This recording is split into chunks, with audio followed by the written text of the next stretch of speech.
Hola, ¿qué tal? Mi nombre es Gabriela Esquivel, soy bióloga y profesora egresada de la Facultad de Ciencias en la máxima casa de estudios. Bienvenido a Convocatoria UNAM. El día de hoy vamos a contestar las preguntas de la materia de física de la guía de Área 1 para ingreso a la licenciatura. Pregunta número 1. El desplazamiento de un ferrocarril se describe en la siguiente gráfica. A partir de los datos mostrados se puede deducir que el movimiento es rectilíneo con... El movimiento rectilíneo uniforme se define como el movimiento de un objeto en línea recta, en una sola dirección.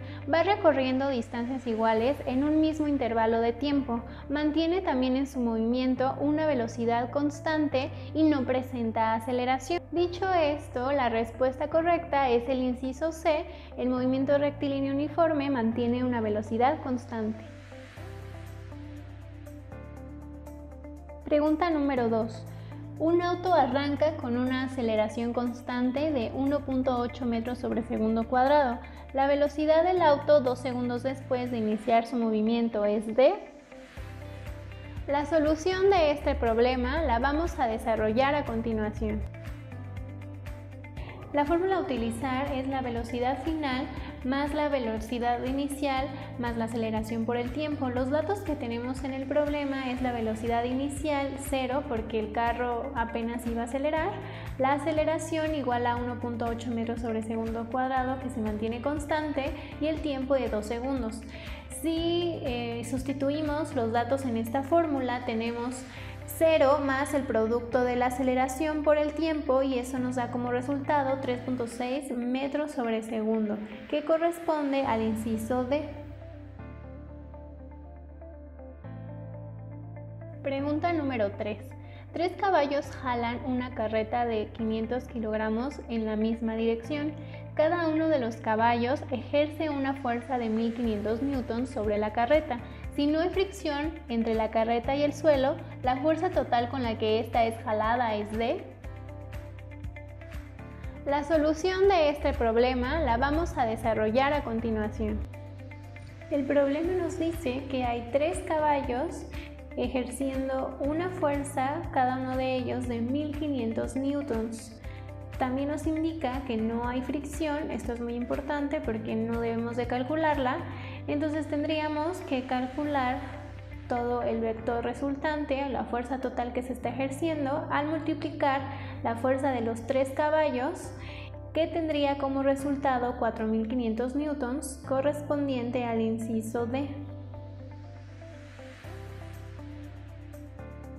Pregunta número 4. Sobre un cuerpo se aplicaron diferentes fuerzas en dirección horizontal y con el mismo sentido, provocando que el objeto experimentara distintas aceleraciones.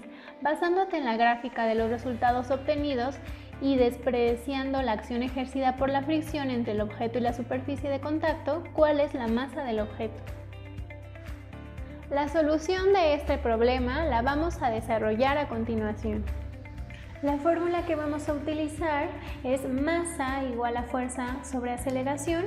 Los datos que tenemos del problema es que la fuerza es igual a 4 newtons, la aceleración es igual a 1.50 metros sobre segundo cuadrado y si sustituimos estos datos tenemos 4 newtons entre 1.50 metros sobre segundo que nos da como resultado 2.66 kilogramos correspondiente al inciso B.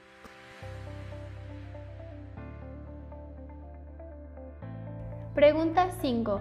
Selecciona la situación que ejemplifica la relación en un trabajo mecánico.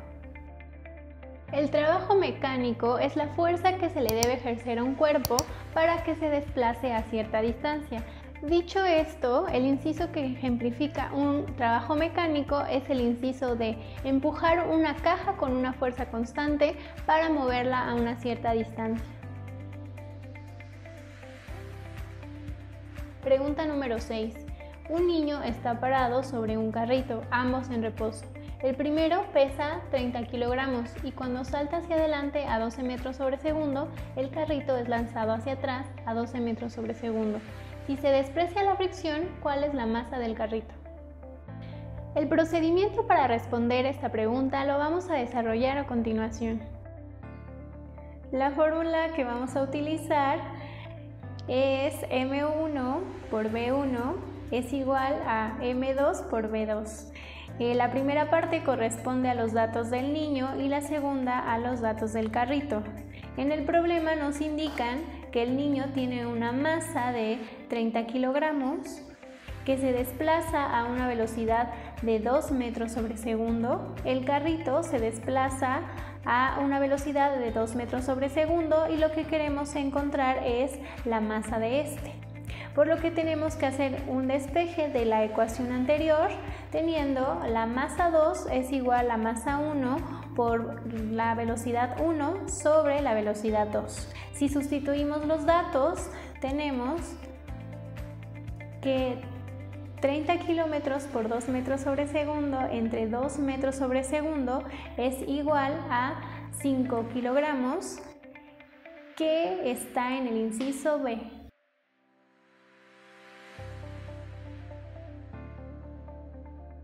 Pregunta número 7. ¿Un sistema está en equilibrio térmico cuando? La primera ley de la termodinámica enuncia que dos o más cuerpos están en equilibrio térmico cuando sus temperaturas son iguales y ya no hay intercambio de energía. Dicho esto, la respuesta correcta es el inciso B.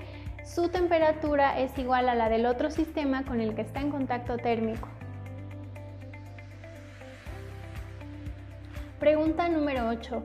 Para convertir un valor de temperatura Celsius a su valor equivalente en la escala de Kelvin de temperaturas, ¿se emplea la expresión?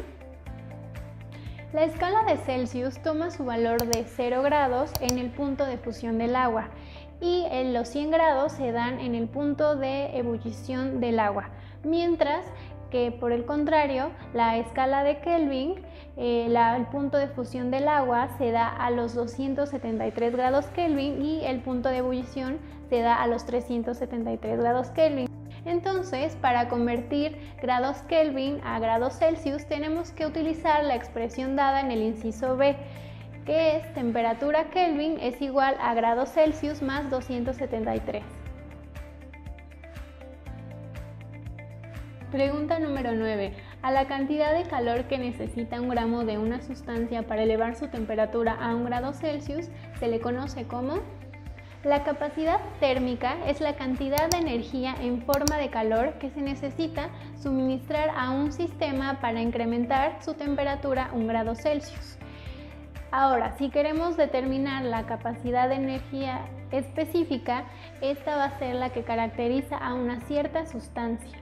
La respuesta correcta es el inciso de capacidad térmica específica. Pregunta número 10. Una cuerda está atada en un extremo a un punto fijo y en el otro a un vibrador, de manera que se produce un tren de ondas, como el que se muestra en la figura. ¿Cuál es la longitud de onda de la onda estacionaria? El procedimiento para responder esta pregunta lo vamos a desarrollar a continuación. Las ondas estacionarias están compuestas por dos puntos, un antinodo y un nodo. Queremos determinar en este problema la longitud de la onda estacionaria. Vamos a utilizar la fórmula siguiente, que nos dice que 2 veces la longitud de la cuerda sobre los números en los antinodos. Los datos en el problema es que la longitud de la cuerda son 90 centímetros y tenemos 4 antinodos. Al sustituir estos valores, tenemos que 2 por 90 sobre 4 nos da como resultado 4.5 centímetros sobre ciclo, que corresponde al inciso A.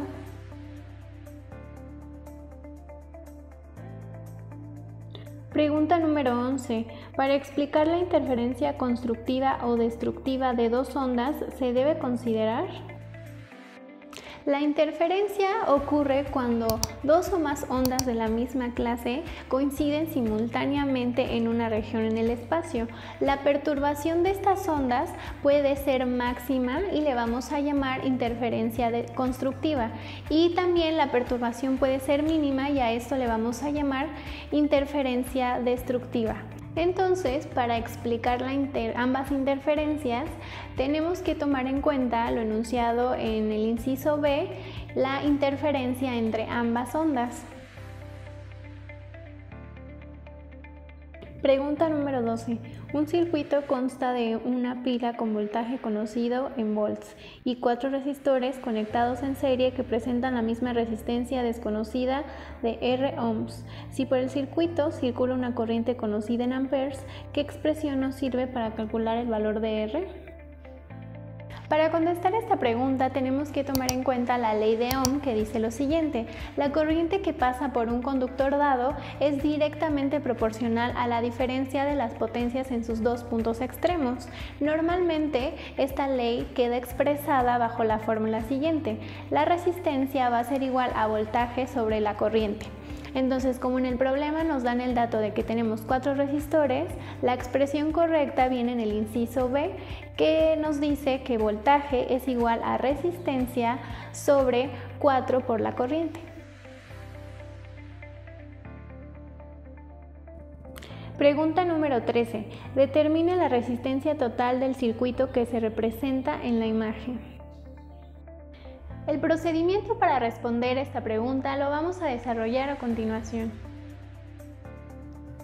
En el problema tenemos representado un circuito mixto con los siguientes valores de resistencias: una R1 de 4 ohms, una R2 de 6 ohms y R3 de 2 ohms. La resistencia 1 y la resistencia 2 están conectadas en paralelo, ambas a su vez conectadas en serie con la resistencia 3. Para calcular su resistencia total tenemos la siguiente fórmula que está apareciendo a continuación, que es la suma de las razones de las resistencias. Ahora, si sustituimos los valores de cada una de las resistencias, tenemos como resultado 5/12. Y para calcular a la resistencia total, invertimos los valores para tener una cantidad total de 2.4 ohms, que corresponde al inciso A.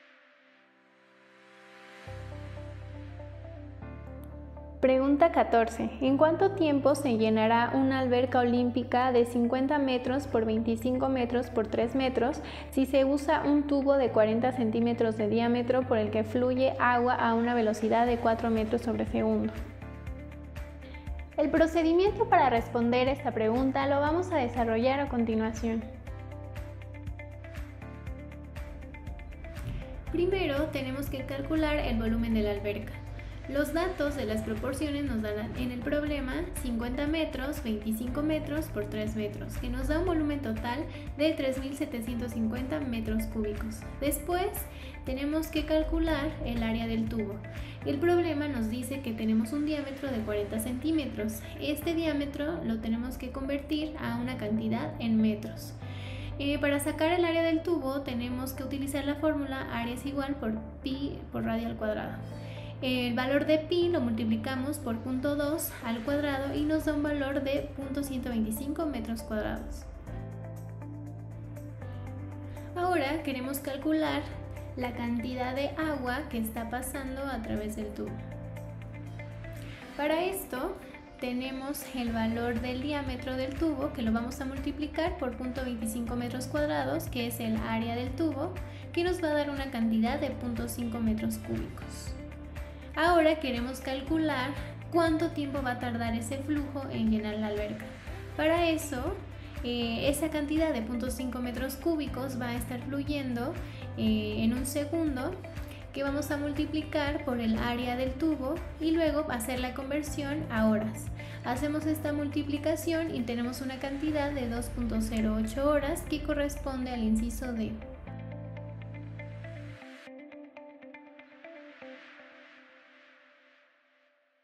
Pregunta número 15. El índice de refracción del cuarzo es de 1.544. ¿Con qué velocidad se propaga la luz en él? El procedimiento para responder esta pregunta lo vamos a desarrollar a continuación. Utilizaremos la fórmula de índice de refracción del medio, donde va a ser igual a la letra C, que corresponde a la velocidad de la luz en el vacío, sobre la letra V, que corresponde a la velocidad de luz en el medio. Vamos a hacer un despeje porque lo que queremos calcular es esta última cantidad y vamos a sustituir los valores. La velocidad de la luz en el vacío es una constante que tenemos que tomar en cuenta porque en el problema nos está dando ya la cantidad de luz en el medio. Entonces hacemos la división y nos da una cantidad de 194.300 kilómetros sobre segundo, que corresponden al inciso A.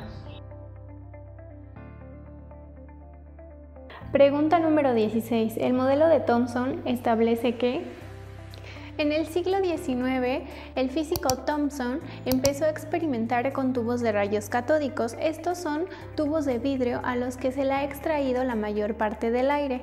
Se le aplica un alto voltaje y este corre desde los electrodos que se encuentran en los extremos del tubo.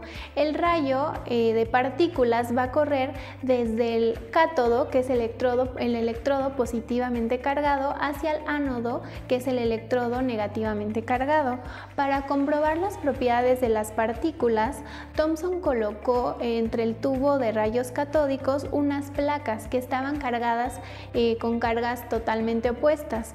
Él observó ante este fenómeno que el rayo se desviaba de la carga que estaba negativamente cargada hacia la que estaba positivamente cargada.